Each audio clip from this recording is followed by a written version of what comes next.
l'importance de certains moments critiques de la vie qui peuvent tout faire basculer dans le bien et dans le moins bien. On croit qu'un instant, c'est rien. Regardez, prenez Esav. Esav, c'est le jumeau de Yaakov. Il est né avant Yaakov. Combien de temps avant il est né? Quelque temps, 5 minutes, 10 minutes, le temps que Yaakov vienne au monde. Et alors, excusez-moi, j'arrête la vidéo. S'il vous plaît, il faut arrêter la vidéo, d'accord? Donc, le petit instant que Esav est né plus tôt que Yaakov, ça lui a donné le droit d'aînesse. À cause de ça, Yaakov est obligé de lui racheter le droit d'aînesse. Pour un instant de vie en plus, ça lui a donné le privilège. Donc, normalement, un aîné, il a double part d'héritage.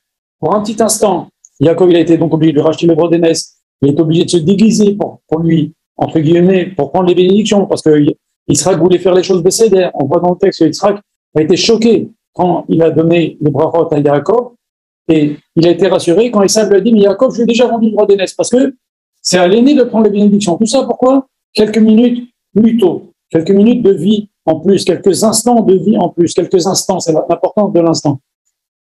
Et à cause de ça, Yaakov est parti. Cet instant de vie en plus, ça fait donc la haine. Il a appliqué les bénédictions, ça a fait la haine. Il est parti chez Lavan, il s'est fait berner chez Lavan. Maintenant, il a la haine de Esav. Il doit l'affronter. Esav avec 400 soldats.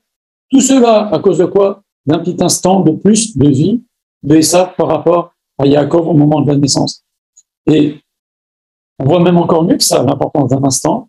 Nos Chachamim nous disent, la Torah nous dit, à peine Yaakov est sorti, après avoir pris les bénédictions, que Esav est rentré. Et le Midrash dit que Yaakov n'a pas eu le temps de sortir. Il s'est caché derrière, il a ouvert la porte, il a vu Esav arriver, il s'est caché derrière la porte, Yaakov a béni. Et c'est d'ailleurs une des explications pourquoi on laisse la porte ouverte au moment quand on fait le Shefor HaMatecha et la Goïma, au moment du Seder. On va ouvrir la porte de la maison. Pour nous rappeler que Yaakov n'a même pas pu sortir.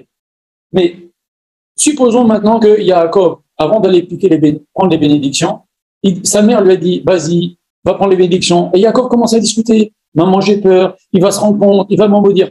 Il a discuté, à la fin, il a écouté sa mère. Mais supposons que Yaakov avait discuté encore 5 minutes de plus. Eh bien, 5 minutes de plus, Esav sera arrivé et n'aurait pas laissé Yaakov prendre les bénédictions. Voilà, un instant, il aurait discuté 5 minutes de plus avec sa mère, Yaakov aurait perdu les bénédictions, et tous les nés Israël auraient perdu cette bénédiction. Pourquoi? Parce que nos Chachamim disent que tous les Juifs qui peuvent avoir une certaine bénédiction dans la Parnassa, c'est grâce au brachot que Yaakov a pris chez Esav. Donc imaginez, si Yaakov avait discuté 5 minutes de plus avec sa mère, ça aurait été fini pour les bénédictions de Yaakov, et nous, les bénédictions pour chaque Ben Israël, les bénédictions de tous les Ben Israël, c'est grâce à Vaïten Nefa Elohim, la bracha de Esav de Yitzhak sur Esav. Voilà. Donc, ça, c'est l'importance d'un instant. On voit même dans notre paracha, Dina, à un moment donné, elle a dit, tiens, je vais aller voir les jeunes filles. Elle est entourée de 11 garçons, et Benjamin n'était pas encore né, il était né en tout cas petit, mais je ne me rappelle plus, excusez-moi, mais elle se dit, je vais aller voir les filles de la vie, je vais aller voir si je trouve des copines.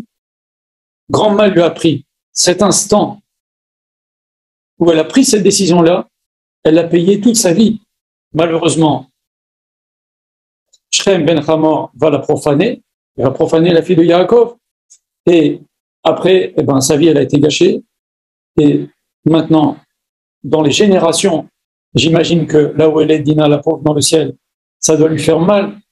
Chaque Shabbat Veishlar, comme le Shabbat qui vient, on va lire qu'elle a été profanée. C'est terrible. Et tout ça pourquoi? Parce qu'un instant de sa vie, elle a décidé, tiens, si j'allais voir les jeunes filles de la ville où son père s'était installé. Donc, vous voyez, un instant peut construire une vie. Comme Yaakov, il n'a pas discuté trop longtemps avec sa mère, et grâce à sa bénédiction, il peut détruire une vie comme l'instant où Dina a décidé d'aller voir les copines. Ça lui a abîmé complètement sa vie. Et même maintenant, aujourd'hui, peut-être qu'elle le paye avec de la peine quand on lit ce qui lui est arrivé la pauvre chaque année quand on lit la paracha. Donc ça, c'est l'importance d'un instant. On va raconter plein d'histoires sur l'importance d'un instant, mais je voulais vous en parler. Et on voit encore aussi dans notre paracha sur l'importance d'un instant. On voit que Yaakov retient, après la bagarre entre Yaakov et l'ange d'Esav, Yaakov retient l'ange. Qu'est-ce que l'ange lui dit? Laisse-moi partir car je dois monter maintenant. Et Rachid dit quelque chose d'incompréhensible. Rachid dit, c'est maintenant mon tour, l'ange dit à Yaakov, c'est maintenant mon tour de louer Akadosh Baruch Hu. Ça veut dire, ça fait des années que j'attends le moment de louer Akadosh Baruch Hu. C'est maintenant, pile maintenant, après le combat avec Yaakov, que je dois louer Akadosh Baruch Hu. Et alors, c'est maintenant, il ne veut pas rater cet instant-là, l'ange. Il y a des anges qui attendent des des décennies pour louer Akadosh Baruch Hu. Et lui, c'est son instant. Il ne veut pas rater l'instant.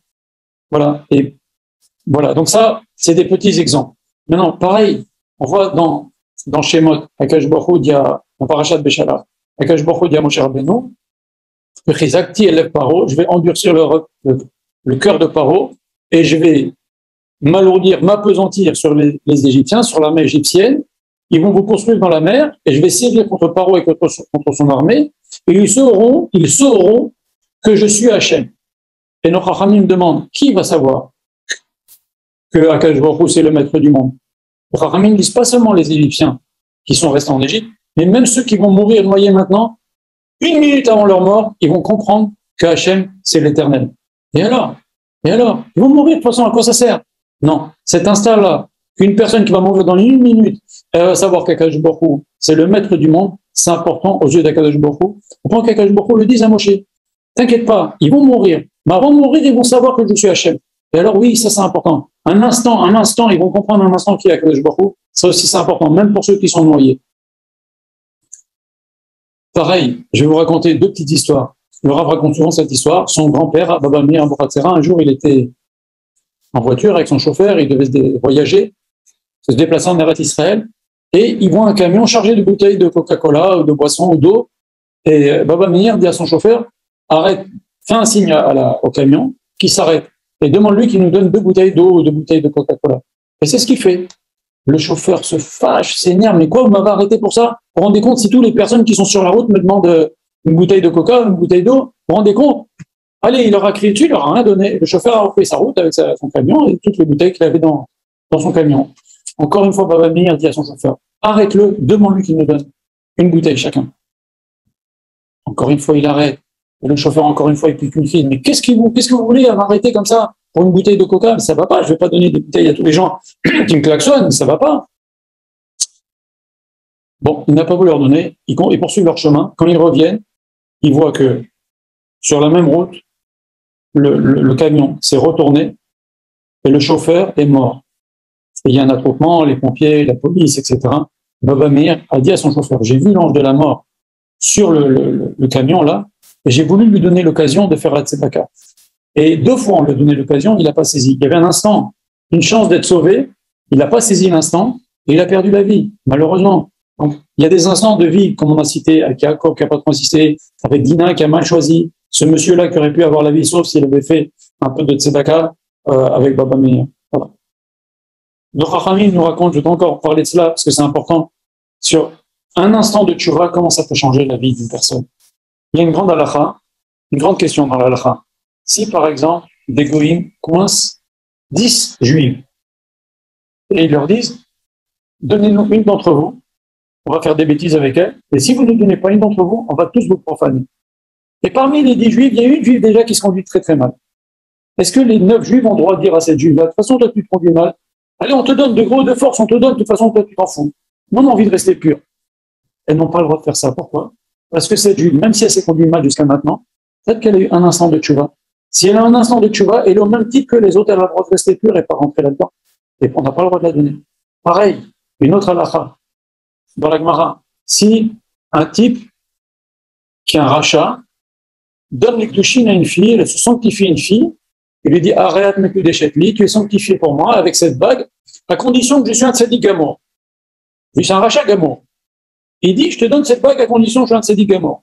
Bon, puis après il s'oublie, il se marie pas. Est-ce que cette femme maintenant a besoin du guet de ce rachat-là pour se remarier, Remarier, oui, remarier. Oui, elle a besoin des guettes. Pourquoi? Parce que les kiddushin que ce rachat lui a donné, sous condition que lui-même est un tzaddik, sont valables. Pourquoi? Parce que nos rachamim craignent que ce rachat-là, il a eu, peut-être pendant la nuit qui a suivi, un hirour de tchouva, une pensée de tchouva. Et cette pensée de tchouva fait que, eh ben, il a un digne de tzaddik gamour. Donc, regardez un instant ce que ça peut donner dans la vie de quelqu'un. Voilà. Donc, je voulais vous parler de ça parce que on en parle dans notre paracha de toutes ces choses-là. Voilà. Deuxième petit point, on va voir dans notre paracha que Yaakov Avinu va cacher Dina dans une grande boîte, dans une armoire, dans une boîte, pour que Esav ne la convoite pas et ne la prenne pas pour épouse. Et on voit que Yaakov Avinu a été puni parce qu'il n'a pas donné sa fille Esav sa fille Dina à Esav. Alors je vous pose la question, qui aurait voulu donner sa fille, excusez-moi, qui aurait voulu donner sa fille à Esav? Personne ne veut donner sa fille à Esav. Alors pourquoi Akadosh Baruch Hu a puni Yaakov? Mieux que ça, il a dit qu'Akadosh Baruch Hu a dit la chose suivante, tu n'as pas voulu donner ta fille Dina à Esav dans un mariage propre, dans les règles de l'art, alors qu'Esav est circoncis, eh bien ta fille Dina sera prise, violée, par un incirconcis. C'est même pas un mariage, c'est un viol, et par un type incirconcis. Jacob, il a vraiment payé cher le fait qu'il a caché Dina. Mais qui veut donner sa fille à Esav? Alors, les Chachamim nous disent que, à force de se prosterner, on va en parler maintenant, mais à force de se prosterner devant la Shekhinah, Yaakov Avinu a enlevé toute l'impureté du cœur qu'il y avait dans Esav. Et on va voir qu'Esav va embrasser, nous dit Rachid, sincèrement, Yaakov. Donc il a eu un moment de bonté, un moment où il s'est conduit bien dans sa vie, à part les moments où il respectait son père. Eh bien, Esav, à ce moment-là, où il est sorti du bien en lui, si on lui avait donné Dina à ce moment-là, il aurait pu bien se conduire toute sa vie. Parce que toute l'impureté que Yaakov lui a enlevée en se prosternant devant la Shekhinah, et au moment où il était bien, il était de bon cœur, il embrassait ça de bon cœur, si à ce moment-là on l'a dit, tu sais, si tu t'engages à bien te conduire toute ta vie, je te donne ma fille Dina, Esav aurait certainement accepté. Et c'est pour ça qu'Yaakov a été puni.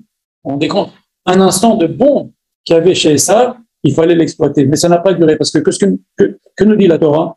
Après que Esav a embrassé Yaakov, la Torah nous dit immédiatement, Esav a levé ses yeux, il a regardé les femmes. Allez hop, on recommence. On recommence à mal se conduire. Maintenant, une petite parenthèse à ce sujet. Esav croyait que c'était devant lui que Yaakov s'est prosterné. Et ça, c'est grave. Et ça fait d'une certaine façon un Chilul Hashem qu'il fallait réparer. Et comment il a été réparé ce Chilul Hashem-là? Eh bien, le descendant de Yaakov, c'est Mordechai, a refusé de se prosterner devant le descendant de Esav, Aman. D'ailleurs, Aman, la Midrash nous dit, Aman a dit à Mordechai, pourquoi tu ne te prosternes pas? Ton ancêtre Yaakov s'est prosterné devant mon ancêtre Esav. Alors, la Gemara, je crois qu'il nous dit que Mordechai a dit à Aman, oui, mais moi, mon ancêtre, moi, Binyamin n'était pas encore né quand ça s'est passé, alors moi, je ne me prosterne pas. Mais en fait, en tous les cas, on dit que Mordechai lui réparait le fait que, apparemment, quand on voyait les choses de loin, Yaakov se serait prosterné devant Esav, alors qu'en vérité, il s'est prosterné devant la Shekhinah accompagnait toujours Yaakov.